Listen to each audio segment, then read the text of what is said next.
Day camps have gone through all kinds of changes over the years. Today, we're lucky to have an expert in the field, Rehs-Dupin, who will give us an inside and out view of transgender campers and staff and leave us with some tips that will help make our camps as truly inclusive as we say they are. This is the Day Camp Pod.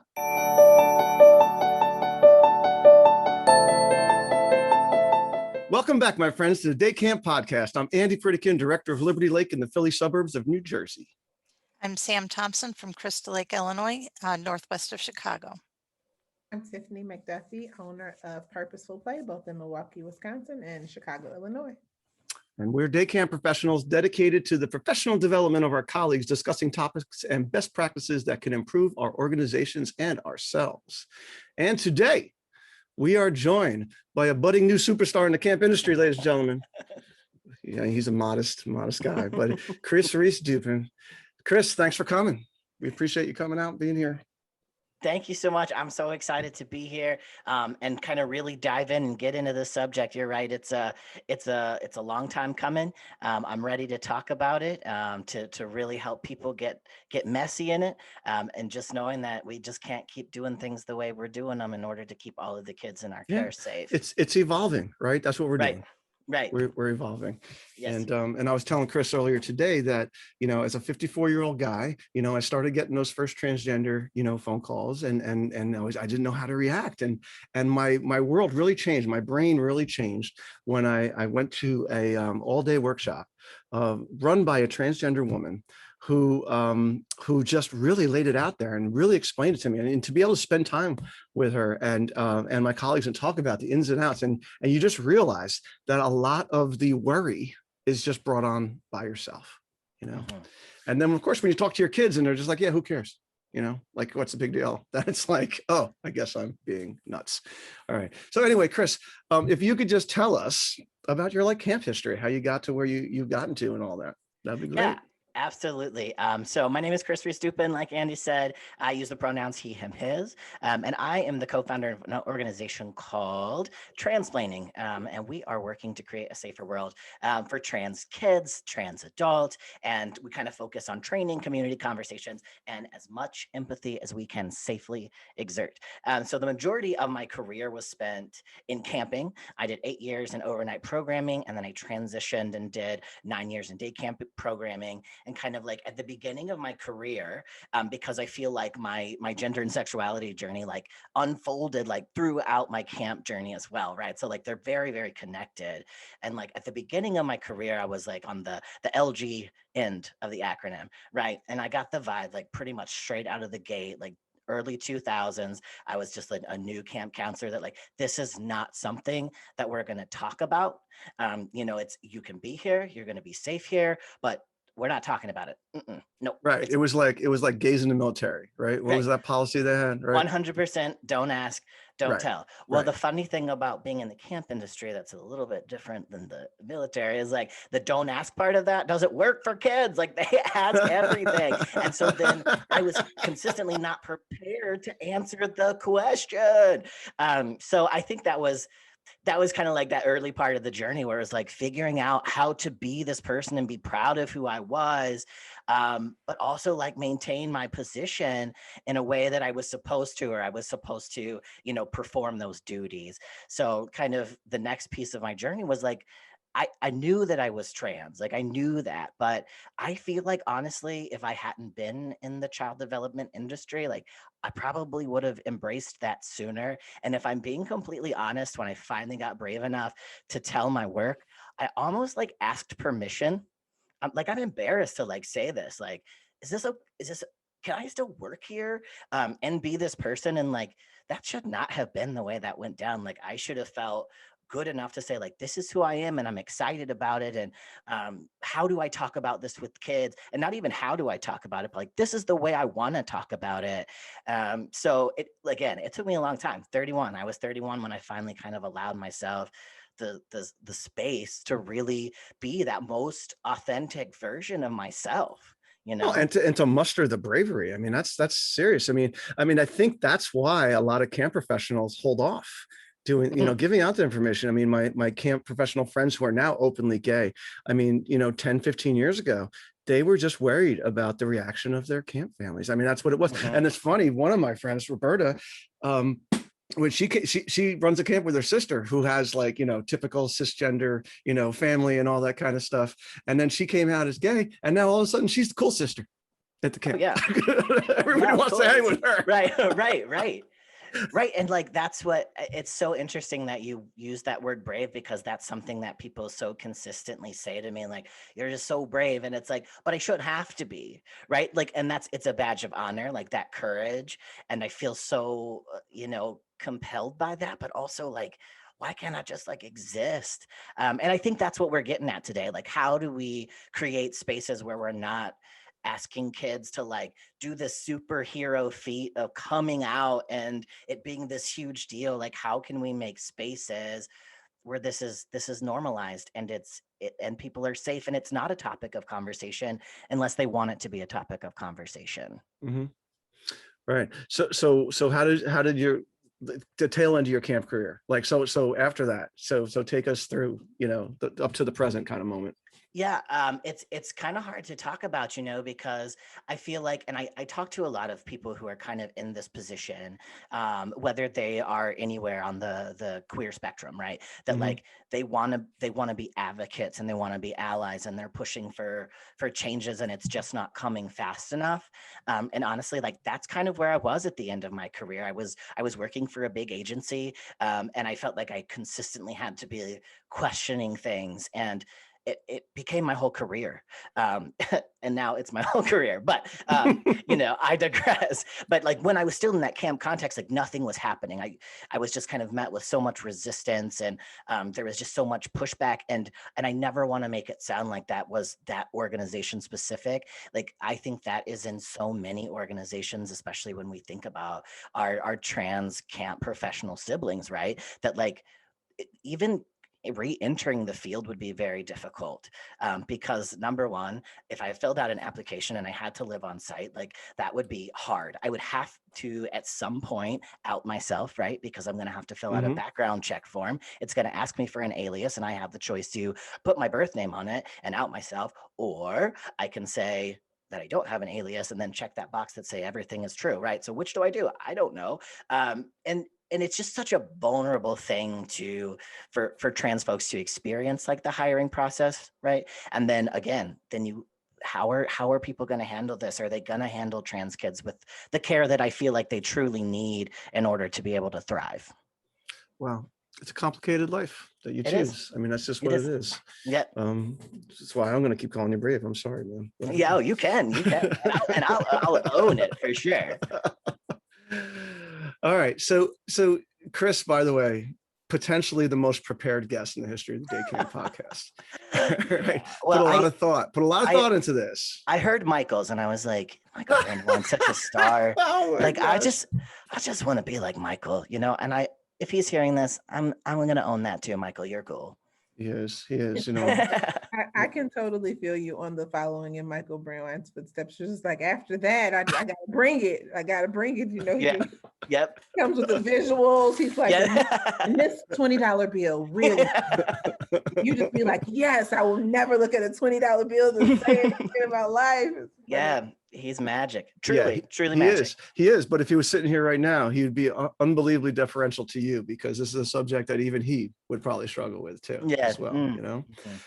So I think we should make our way through your notes, Chris, because, and I think we should just give a little time to talk about the terms in brief, because I think that it's very helpful for people to have some clarity on these terms. Yeah. And again, like, I just want to keep it as brief as possible, because some folks know them, some folks don't. So let's just do like the laundry list rundown of them here. Kind of starting with this idea of like your sex assigned at birth. This is an idea that not everybody is like super understanding of yet, right? Like, how do we talk about what kids were, quote unquote, when they were born, right? So we see that people use the term like biological sex, or their birth sex, but what we're actually looking for is your sex assigned at birth. So that is in definition, the sex designation that you're given at birth, based solely on your external genitals. So at this point, like when we talk about biological sex, it's important to mention that there are 4 other sex determinants, including your internal genitals, your genetic makeup, your hormonal makeup, and your expression of your hormonal makeup. So I just think it's important that we all agree that this term that we throw around, biological sex, which I'm throwing up some pretty emphatic quotey fingers right now, is significantly more complicated than when we want to believe, and significantly more complicated than we learned about in high school biology, right? Like it's just more complicated. Sex assigned at birth is given out Oprah style. I think y'all know what I mean. Everybody gets one. And even if they shouldn't get one. So let's talk about the 1.7% of the population that have like some type of physical, genetic, or hormonal characteristics that don't cleanly align with biological male and biological female. So that's 1.7% of the population. In comparison, that's the same number of people that have green eyes and red hair. So it's significantly more common than we think it is. And so that's on any of those kind of sex determinants we might not know about. Well, can I just butt in on that? Yeah, That's a lot more people than I would think. So, Yeah, so how do these people, I mean, do you know some of these people, how do they live their lives? Like what happens when they apply to camp? What happens when they, are in a bunk at sleepaway camp? Right. What's their life like? Well, it's very interesting because there's a couple of different ways that you can experience an intersex condition. There are people who never know.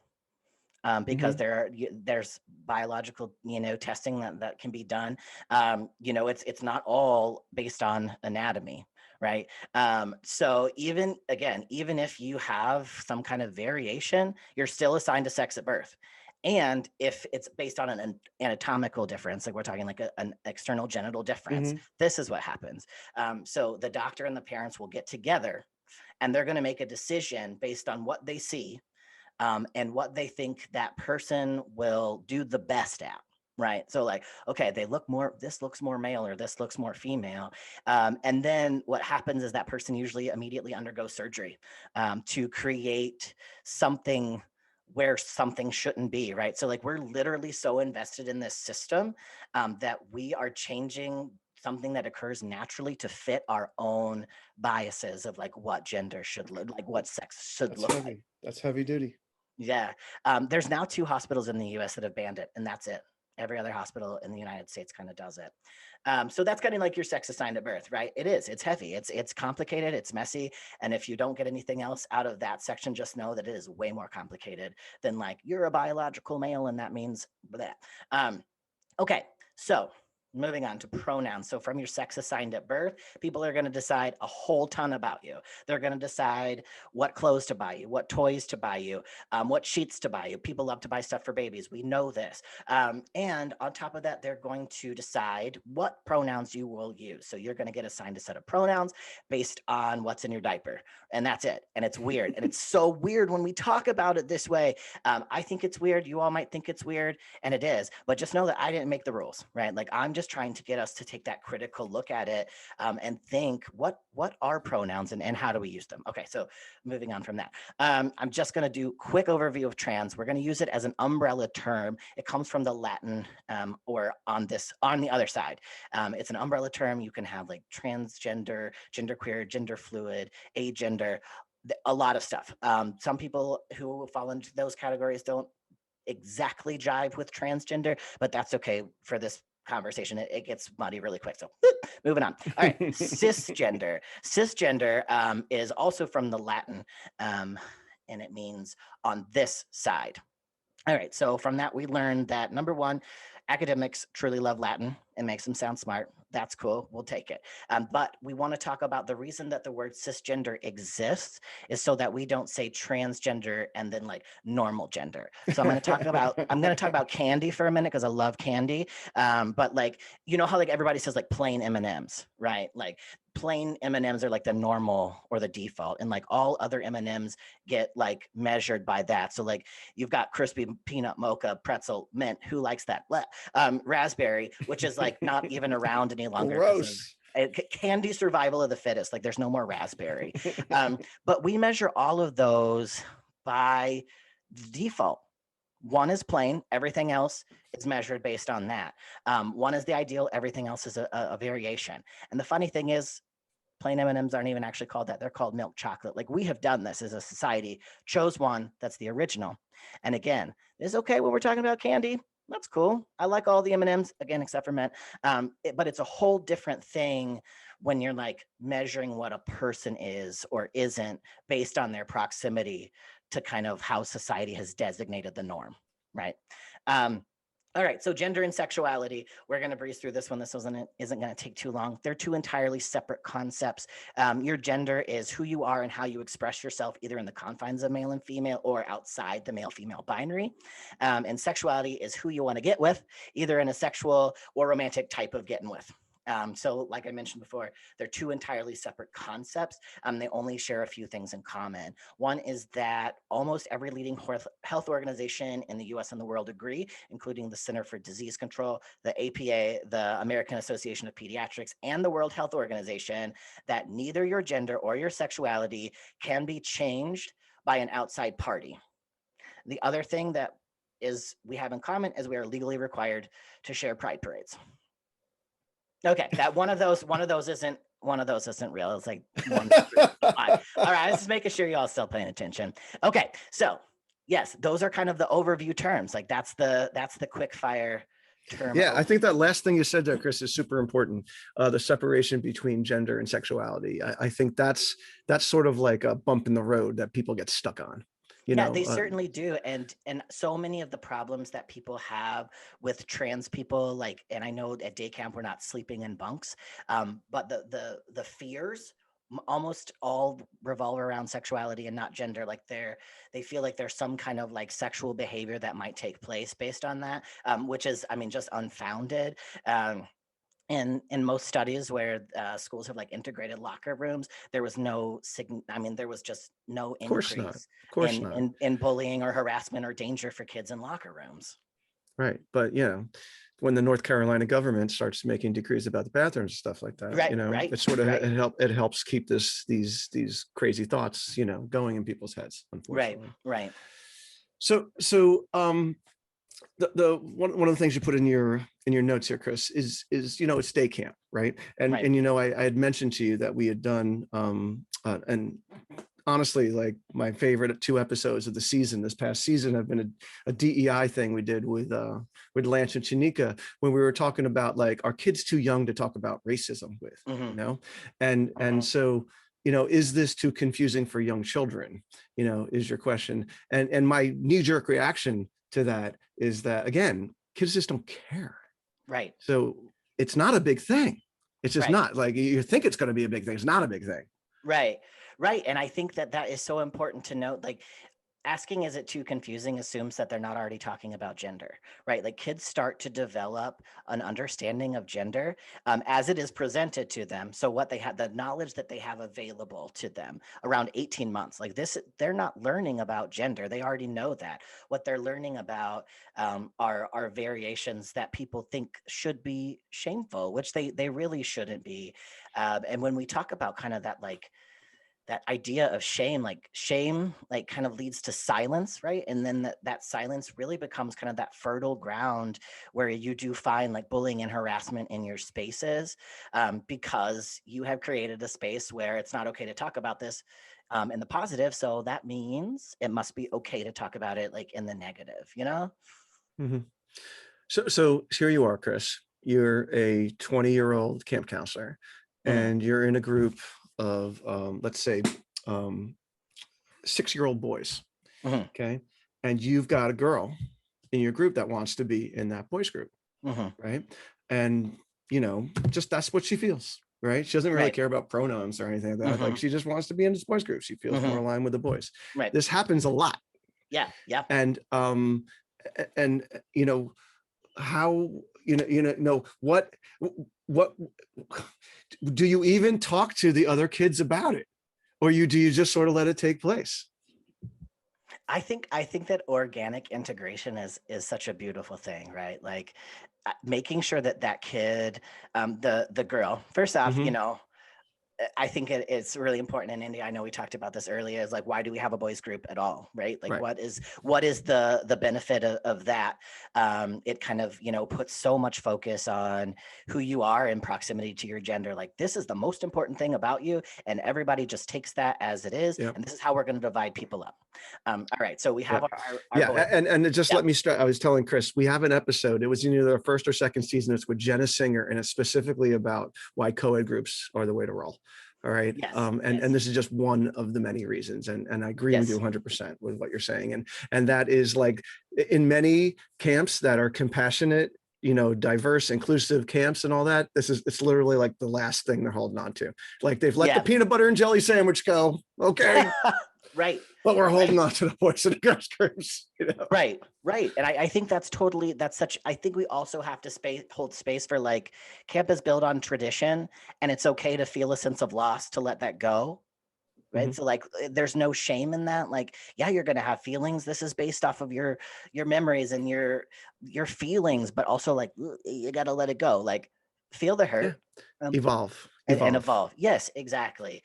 So what am I going to do with this girl? I think the first thing that I'm going to kind of do is like, number one, make sure that she, like, what pronouns does she use? Like you want to be in the boys group, and that's totally cool because we're going to make that happen.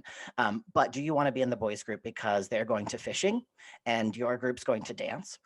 Or do you want to be in the boys group because you feel like that's part of your identity?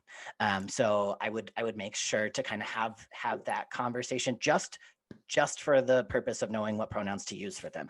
I don't need to get into your business. If she or he or they want to share that with me, that's beautiful. That's wonderful. Let's have that conversation. Let's roll with that. And yeah, then I'm just going to roll with it. If the other boys in the group ask questions, I'm going to say, they want to be with us, and that's cool because we're going to do some really cool stuff today. And we are a group that allows anybody in who wants to jive with us. Right.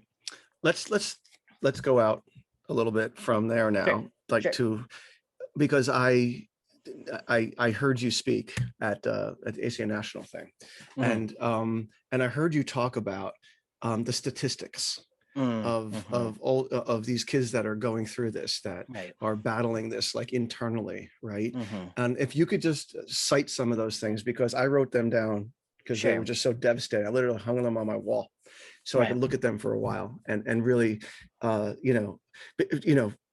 just understand how serious it is that I'm successful with these young people that are at my camp this summer. Right. I mean, I think the stats are always so hard to talk about because they really are truly devastating. We're looking at 77% of LGBTQ kids are facing bullying and harassment in school. Only 50% of kids who are facing that type of bullying are doing any type of reporting of that. And when they do report it, 50% are told to ignore it and nothing else is done. I think something like 15% of them their parents are called, which is like the worst thing that can happen. And then the last 20%, they're just asked to change something about themselves. So either to be less trans or less gay or perform within the confines of their binary or their boundaries, which is like the worst thing that you can do for somebody who has gotten brave enough to kind of report that. And I think when we talk about this, it's always important to say like this is heavy and it is hard and it's hard to talk about. So if this is hard for you to hear, that's okay. It's hard for all of us to hear. But the most devastating of all of these is that 1 in 5 trans kids attempt to end their life every year. So that's 1 in 5, 20%, and that's every year. So it'll be a different one this year to next year. And yeah, those things are really hard to hear, but I think the good news is that it's really easy to combat these, right? Like one of the easiest ways to lower a trans youth's need or feeling to commit suicide or die by suicide is to respect their names and pronouns. That's it. And that cuts their suicide rate in half just by using a name that they ask you to use and a pronoun that they ask you to use. And I know that sounds really simple because I mean, pronouns was the hill I was going to die on at my last job. And it was for this reason. And it gets to be so much more than it actually is, right? Like put your pronouns in your email signature. Number one, I worked for a mostly female organization, and my name was Chris. So I was misgender all the time, regardless of being transgender. Like Mhm. your pronouns don't have to do it. They don't have to do with your gender identity. But it's a really important concept that I think is just not.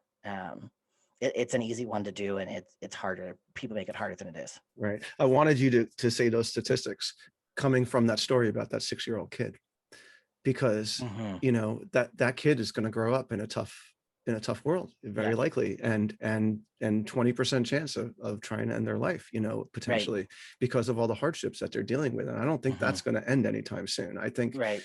we are evolving as a culture and a Mhm. society, but it's crawling along. Right. It's crawling along. Right. Well, and specifically like with this summer, trans kids are having a hard time right now. You know, there are so many bills, and I can't even. I'm a statistics person. I love them. I can't give you a number of how many bills are targeting trans youth right now because it changes daily. In Arkansas, they banned trans girls from sports. It was signed by the governor, and now they're trying to do it again. Like they've introduced a second bill. They've already pushed it through. It just seems mean at this point, right? So this is where we get to that idea of like minority stress, that like trans kids are facing this, and they're facing it from a young age. And to your point, Andy, like you have that 6-year-old who might not know who they are, but they will someday. And like our camp's responsibility is to help them build that resilience so they don't have that type of self-harming feeling, that they know that they have a welcoming and safe community somewhere, like just one place, one community that fully welcomes them and knows who they are and believes them. Well, I mean, that could save their life. Yeah, no doubt. All right, we're going to take a little pause and talk about our friends at AM Skyer for a moment, and then we're going to come back and talk about how to disrupt the gender norms when we can, because I love that little section of what you wrote there. So AM Skyer, thank you once again for being one of our proud sponsors for the 3rd consecutive year, the leading insurance and strategic partner for many of the finest camps in America. For 101 years, AM Skyer has been supporting camps in PR, legal, health, facility management, general safety, and more. Experience the AM Skyer difference at amskyer.com. And I just want to give a shout out to the patriarch of the family, Henry Skyer, who was actually not the original patriarch. That was his dad, Abe, who started the company. It literally is a family business still. Henry was honored last week by Scope, and it was a really wonderful event. And Henry just has meant so much to so many people as a mentor and helping young camp professionals, you know, like myself when I was young. And now he's handed it down to his son and daughter, Jeff and Amy, who are doing a great job in their own right. And I'm sure we'll pass it down to their kids too. So, you know, I just really appreciate when small businesses can hang together like this for so long and not get gobbled up by some big giant. So shout out to Henry Skyer and the AM Skyer family. All right, Chris, back to you. Disrupting the gender norms. Let's do it. Let's disrupt. Yes. Can we also call this is this the same thing as not getting in the way of organic integration? I love that term that you used, organic. That is a great term. Yeah. Yeah. And I think we do get in the way of it. We And do. yeah. Yep. Yeah, and this is really interesting, actually. And so my son is 4. He's 4. He's been home for a year because of COVID, and it's been really interesting to see him develop his relationship with his gender without any outside like things, right? So like at the beginning of the pandemic, he's 3, and this is totally age appropriate. Like, I don't want to wear that. That's for girls. And then, you know, immediately like disrupting that, like that, if you don't want to wear that, that's fine, but it's not for girls. It can be for anyone. If you don't like it, that's because you don't like it, not because you're a boy. And so he's like really kind of, you know, come a long way in this. And now he's like in his mermaid boots outside, playing with his Pokemon. And it's so beautiful to see him like figure out what he really likes. Like, and that's what we talk about when we talk about like organic integration. Like it doesn't have to be a training. It doesn't have to be a dissertation. Like just disrupt it. Without all the fanfare. Like it doesn't have to be, let's wait till they're 16 years old and we're going to get a permission slip and then we're going to sit them all down. We're going to do a PowerPoint. Like that's not going to help anybody. Just like let the boys know in the craft cabin, if they want to use pink, that they should use pink, you know, and not only let them know that, but present it as an option. right? So we always think like boys don't want to use pink, but if we don't give them the option to want to use pink, they're not going to want to use pink. And just as a side note to that, pink was actually at the turn of the century a color for boys. So at some point it flipped, but from that we know that that's obviously nothing. There's nothing essentially male or female about pink and blue. Our culture dictates that 100%. So the fact that my son likes pink now doesn't make him less of a boy. If that's who he comes to feel that he is, it just means that he likes pink, and that's cool. It's a cool color. Yeah. Can you talk about the shaved head thing? I think that's really cute. Oh yeah. Okay, so I have to preface this that like I'm not perfect either, right? Like disrupting gender norms in my own household is very, very difficult because we're all invested. So my son, he hates baths, hates them. I'm sure none of you understand it, but like, so we were like, we're shaving your head so we can do the like the washcloth on the head, and that's it. And we're out of bath and we're done. And it's not traumatic for everybody. So of course, then my older child, who was assigned female at birth, says, I want to shave my head. And we were like, ooh, like, no. Do you want to shave your head? You really want to shave? Like, do you really want to do that? Like, what do you think that your grandparents will say? And like, what I realized after that, like just moments after that, was like, that was feedback, right? Like that was feedback that this is outside of the boundaries of what you should do with your hair because you were assigned female at birth. And I'm always kind of going to wonder, like, did I make a difference? Like, is she always going to feel like she can't shave her head now? We had to talk my son into it, and we had to talk her out of it. And it was just this moment of like, like it's just hair. It'll grow back. Yeah. Well, I think after dinner tonight, you might want to show her the Nothing Compares to You Sinead O'Connor video, one of the greatest videos of all time. Yes. Oh, she would be into that. Yes. Yeah. To show her what can be done. I like that. Yes. But so you've now stumbled on to like the next chapter of this book that we love delving into, which is making mistakes. So here is like, this is like when I tell my staff at orientation how like I let my daughter like fall on a playground, and I was standing right behind her, and I'm a freaking camp director. Chris is a freaking trans guy, and he literally told his daughter she shouldn't change her head, right? Yeah. I mean, like we're all gonna mess up. For sure. We're all gonna mess up, for sure. And that's fine. Can you talk on that a little bit, please? Because you do. Yes, I think it's so important to mess up, right? It's important to mess up because you're working out, like it's like a workout, right? Like if you're not practicing this, then you're never going to mess up unless you try. And so many times people just get into this holding pattern of like, this is too complicated. I'm not going to do anything. Bailing like out. That, right. It's a total bailout. And I get that because, again, when we talk about the harshness of these statistics, like so many people don't want to mess it up. So they say nothing. Right. Right. And this is why we have systemic racism. Right. And this is why, like, we could just go down the list, right? Exactly. Because everybody, and especially people with like more privilege, we don't want to mess it up. We just don't want to get it wrong. But it's important to kind of create these moments where you mess up, but you also have to have created a culture where you're allowing people to give feedback, right? Like it's okay to mess up, but you have to have that moment where somebody says like that was prickly. My friends from S'more Melanin use this term prickly because it's such a good way to describe like that just didn't feel right. And let's address it. Let's figure out why. And then the response has to be to that, thank you. And I think that's the moment where it's like, thank you has to be the response instead of but I never learned, but I excuse. And they're not excuses. Like you're trying to make that person still feel safe, right? But the best thing that you can do is say like, sorry, I'll do better, period. If they want to keep talking about it, then let's talk about it. But that can be the end of that conversation as well.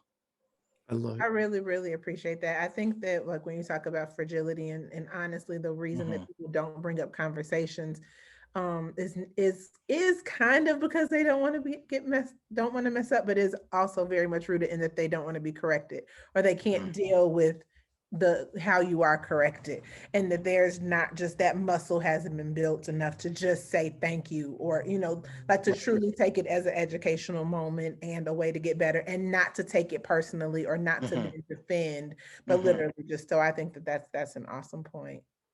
And it's such a skill. Like admitting that you're wrong and doing better in the future is such a skill. I think the camp industry is significantly like ahead of many other industries, but we're still not perfect. We're asking this from our kids to mess up, take feedback, and change. About the way they've tied their shoes or taken their shower. Like, let's also do it about really serious topics like marginalization and oppression. I love it. I love I it. think that's important. Tiff, that was so profound. On top of Chris's profound statement, what you said, that people don't want to mess up, but sometimes it's also they don't want to be corrected. Yes. That is just, oh my gosh, there's so much truth to that. Yeah. I love it. Oh, yeah. And you're right, Chris. Camp is a very, very fertile environment for this to take place, right? It should be a safe place for that to happen. Right. And I think it's important to acknowledge like this stuff makes people uncomfortable. And that's okay. I think that's something that just kind of needs to be said, but also at the same time, like we can't not be concentrating on making safer spaces because it makes people uncomfortable. Like the number one question that we get asked is like, well, how do we talk to other parents about it? How do we talk to other campers about it? How do we talk to the board about it? How do we talk to this person about it? How do blah, blah, blah. And it's like, hold up, like we have to talk about the people that are actually affected by this. Like the person who's most at risk here is the trans kid, and that's hardly ever the first question. And that is systemic, right? Like we always focus on who has the power, often in business, like who has the money, and we have to recenter the person who's kind of the most at risk for harm. And a trans kid, that's so much pressure to put on them. Like they're just trying to live their truth. Like they're just trying to do their thing. And we're like, but everybody's going to be mad if you exist. Like that's not fair. These are kids. That's harsh. Yeah. Yeah. That is harsh. And what I was telling Chris earlier was that, most of our camp parents now are younger. They're millennials, and they're actually cool with this. Right. My camp parents, they like the fact that I have a diverse culture and staff and campers that are physically handicapped and mentally handicapped and trans kids and whatever. Like they think they're happy about it. They would love it. Most of my camp parents, I feel, would love a trans kid in their kids group to help teach them to teach them tolerance and diversity and all that. Right. And inclusion. Yeah, and it's the norming thing, like just making it a normal thing that just exists.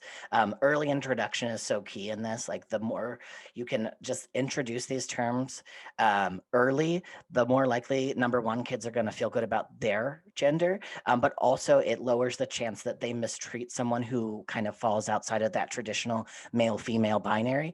If they have an understanding of it, and again, so much of this is just about building community and making sure that everybody has a place equally, right? And not just equally, but like equitably, right? Like everybody has the same access to safety and not just the people who it's like really easy to give to. Right. I was talking today with one of our staff who's in her 60s, mid 60s, and I was telling her about this podcast we were going to do, and she's like, and I hear this from a lot of people. It's hard for them to say them when somebody wants their pronoun to be them, because like this plural thing, it's just hard for it to click in their head and all that. So what they end up doing is using other terms, like calling them by name or using general phrases and all that kind of thing. Right. And that gets into the last section of your notes, which is talking about inclusive language, right? To not talk in binary terms. So, because the last section I want to talk about, Chris, is what can we now bring to staff orientation? What teachable things can we bring to our staff? And I think that's like a first step. Right. I think, yeah, inclusive language is huge. Language is so loaded and so important. And a lot of times leaves marginalized folks out in ways that people don't even kind of like recognize. Like just hearing my kids' teacher on Zoom school saying like boys and girls, boys and girls, boys and girls, over and over and over again. And that leaves people out. Like, it's like if you only say boys and girls, then you don't give any space for anything that exists outside of that. It hardens those social mores. It hardens those silos. Right. Exactly. So not only if somebody already knows that they're non-binary and feels left out by that statement, but also it doesn't create the space for someone to come to understand that about themselves. Like if you ask somebody if they want to play soccer or baseball and they want to dance and you've never given them the word for dance, like they're always going to feel like they just don't fit anywhere because you haven't given them the language for that. So just kind of stepping away from that like binary language, boys and girls, brothers and sisters, moms and dads. That's a really complicated one because outside of just like gender equity, like not everybody has a Right. mom and dad. 100%. They're parents. That's what they Right. are. And nothing feels worse than to not be recognized when everybody else feels like they're like in the thing, right? Like everybody else has a mom and dad and my family's just not even in the conversation or recognized. So I think that's an easy staff 101. Just finding the ways to delete the binary in any way you can, including in your language. Mm-hmm. I have a question. It's a little off script, and so forgive me. But so I'm curious, just from a perspective of, there is tons of education now around how the language and things people should address the topics and know the vocabulary and create inclusive environments. I'm curious if you have any tips for people who are transgender or consider themselves and maybe have or have not come out, out or expressed it publicly on ways to combat the, I guess, guilt, shame, or fear around the, this is a bad word, but I'm trying to save time and not wordsmith, like the ignorance that exists, right? Because like as a Black woman, I remember times where people who I knew that were gay, who I like friends who were who I loved personally, and I would just literally, and this is just me being super transparent, be like, kind of almost in a protective way, like, oh, well, I don't want you to be, or like, can't you just like, let's just change. Or like, I know somebody that you would really like really just ignorant, not knowing what to do or say. And so my friends personally were just, they were so good at explaining, right? Like, girl, I can't, this ain't nothing to fix. This is who I am. And like, even though, but I grew up very Catholic, very Christian. So in my mind, it was just like, something's wrong and you just don't know. And it took me many years of having deep personal relationships to recognize like, oh no. And I get that not everybody is going to have that. And so then everybody's not going to have that compassion. But my friends personally, and maybe they were just like extremely mature or brave or whatever the word is, like they took the time. And so one thing that I feel like was very different about them, and I assume about you just because you're willing to be a spokesperson in this regard, is that I'm curious, like how, even though you shouldn't have to be brave, like, Black people shouldn't have to be brave, Black women should, there's a whole bunch of we shouldn't have to be, but how can you create more spaces where transgender people are willing or able to step up? Because the truth is people are going to mess up. Sure. They're going to keep doing it. And so how can you create the space where they are willing to educate? Because it helps to, I don't know. Yeah. Well, before you answer that, Chris, I was thinking the same thing, because like I've been around enough Black people that I don't need to ask them what it feels like to be Black necessarily, right? But I haven't been around enough transgender people, right? And especially if I was a 12-year-old and there was a 12-year-old transgender kid in my bunk, right? Like, is this something that, like, is it cool to just start talking about it and stuff? Or, because I think that a kid or a fellow staff member is going to think that person's going to take offense that you're even like treating them any differently, kind of thing. Yeah, I think there's a couple of things here. I think that as a trans person, like I'm very upfront with the fact that like I have a very supportive network, including mental health professionals. And you have to. I mean, it's a huge, I always joke with my therapist that I'm going to put her bio on my like website because she's like a part of this thing. And I think that's really important. I think it's important to normalize that yeah, it's hard. It's hard. And it's not easy work to do, but also at the same time, like I feel called to do it. And I think that's important. But I think we also have to recognize that some people don't feel called to do it. And some people just want to kind of like exist as a trans person and not have to talk about it. One of my favorite stories that someone shared with me once is that like they had a trans male friend who was working as the janitor at the YMCA, and the YMCA kept asking him questions about like, how do we do this? How do we do this? How do we do that? And he's like, I'm just trying to be the janitor. So you have to find like the right person, somebody who's like invested in doing the work. And this is like the gross part that I hate to talk about, and then think about paying that person, because like this is work, right? Like I always say camps should always have somebody in their Rolodex to call, because you're not going to be able to come up with all of the solutions. Who's that person that you're going to call when a camper uses the N-word? Who are you going to call? If you're an all-white executive team, you shouldn't be making the decision about what happens with that. Like, it's the same thing with trans folks. Like, have somebody who you can call, whether that's your local LGBT center, who you already have a connection with, to access outside resources. Like, there's tons of folks out here doing this work, and getting that perspective is huge. Yeah, so I think that's really important. And then Andy, to your point, I think there are kids who are going to want to talk about it, and we have to make space for that, and we have to protect their right to talk about it and also their right to not talk about it.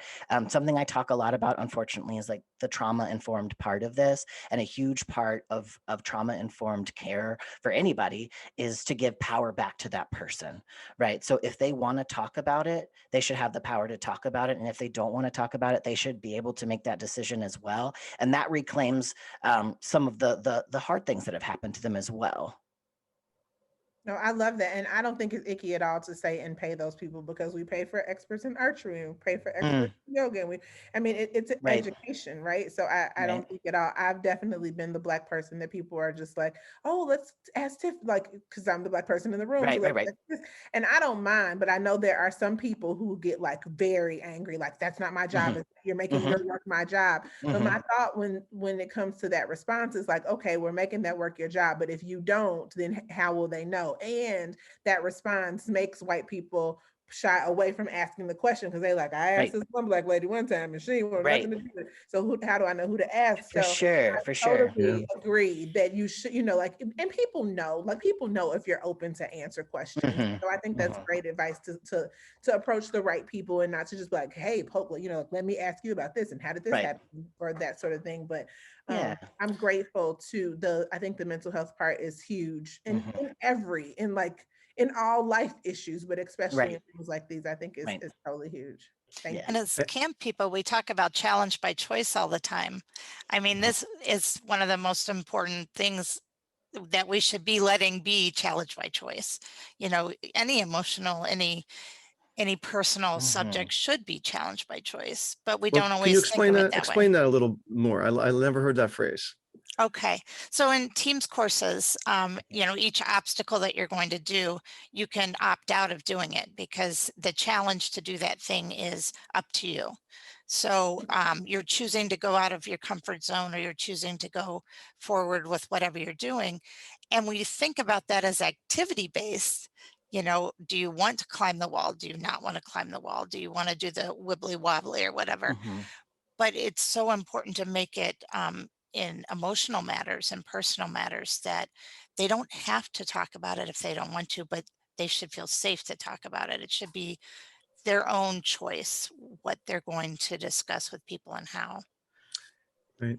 So we had a camper at my camp that ever since when he was a little boy here, he was always, singing Broadway show tunes and prancing around and that kind of thing. And great kid. Everybody loved this kid. And I am now hiring her, because she's become transgender, as a female counselor this year. And I'm very excited about the whole proposition.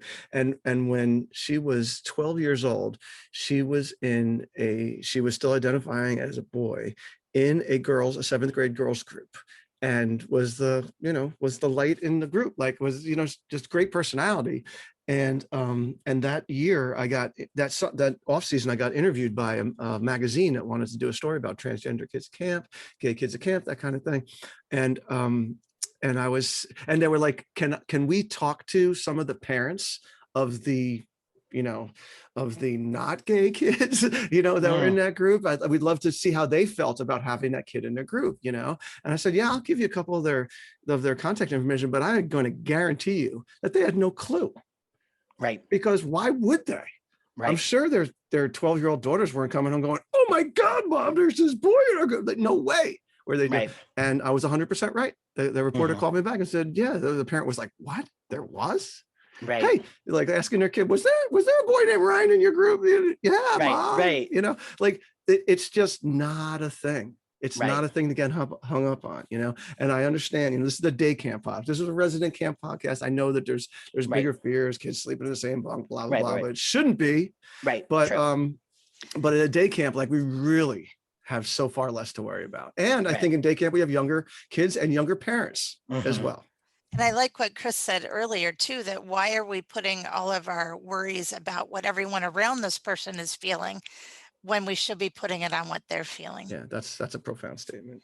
Yeah, No and doubt about it. I think, and it's also Lose important to like kind of think that what do you always have in your back pocket, like what you are going to say in the situation that a parent does call and say like, I am not okay with this. There's a kid in my group, and maybe it'll never happen to you, but I always kind of talk to people saying like, have that script prepared, because the first thing you have to be able to truly do is defend that kid. And that's sometimes, especially in like customer service or like child development, like that's not our knee jerk. And so Yeah. like practicing that script and saying like, this is our camp value. We love that person as they are, and they are welcome here, and they're not doing any harm. Yeah. You know? Yeah. No, that's a great statement. And that comes across that when you're running a camp and you have values at your camp, Mhm. there are going to be moments like that come up all over the place, that Right. you have to make that tough decision.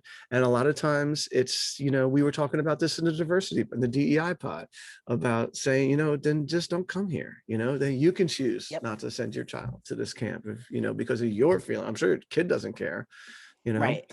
And I think I want to empower people to make that decision, because you have to understand that if you fight for that parent to be in that space or allow their kid in that space, unfortunately by proxy of their parents, like they could do more harm to your community, right? Like just by bringing, you know, that dangerous feeling towards trans kids who really, really need the space. Yeah.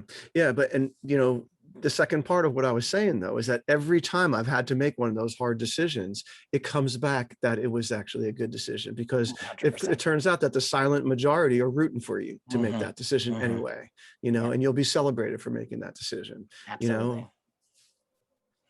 All right. Yes. Any, I think, I was just going to say, I know we're going to close, but I think there's no better space than camp for this to occur, because the curriculum of all camp really is social emotional education, right? Absolutely. And so if we don't practice or lean on our values, and they're just, you know, there's nothing easier than saying something, there's nothing harder than actually doing it.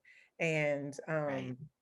and so I just think that we are far more positioned than schools, than workplaces, than the block, you know what I mean, to deal with this sort of thing, because we're social emotional education is the curriculum of camp. So yeah, just very, very, I think there's a great opportunity for us to lead the way and be an example to other professionals in this work. Yep. To get a little prickly with it sometimes, right? Like you said, you know, it's going to happen. Yeah. You know, we have to hit it head on now. Great lessons that we always keep coming back to here on this podcast, no doubt about it. So Chris, so when we have questions in this realm and we need some transplaining to do, how do we get in touch with you? Yeah, you can find me at chris@transplaining.info. Again, I am no longer in the camping industry, so I'm available all summer to answer all of the weird things that come up. And by weird, I mean cool, but questions that just feel maybe a little bit out of your realm. So you can always find me there or at our website, transplaining.info. Transplaining.info. Awesome. And do you guys offer, I mean, in this day and age of Zoom and stuff like that, there can be all kinds of staff training you can be doing in the off season and making modules for people for their staff trainings, right? And we do have a frontline staff training available on our website that you can watch me walk through. And then you also get the staff training outline, which goes over everything from pronouns to trauma-informed practices to kind of the things that your frontline folks should know, how to have those hard conversations. And that's available there for purchase, just kind of as an asynchronous course. Right. And I mean, this is just so great. Like to have somebody like you that understands, you know, how this relates to camp is just so important, so valuable. You are a jewel in our camp industry. I mean, you really are, to be able to be a resource for people like this. Because I know it's one of those, it's just the next thing that camps are coming to grips with now. And they better get at it, because Amen. it's out there. It's part of your camp population right now, whether you want to believe it or not. So I want to thank Chris. Let me say it right. Rehs-Dupin. You did All it. right, I got it. I want to thank the Go Camp Pro team, AM Skyer, and commercial recreation specialists for allowing us to bring this podcast to you. If you like what you hear, then you should subscribe to the Day Camp Pod on your favorite podcast platform. Write us a stinking review. This was a great podcast, ladies and gentlemen. All right, let's see some love on the review side of things. All right, not just our relatives. Okay, check out the show notes from this and other episodes at daycamppodcast.com. So we're going to put Chris's information up there. He wrote this great outline. We're going to have that up there. He's going to have all the info for transplaining.info and all that, and his phone number, all that kind of fun stuff out there. So thanks for listening. And thanks for making yourself a better day camp professional. This is important stuff that we need to take into this summer and all future summers. We will be back with another podcast real soon on the Day Camp Pod.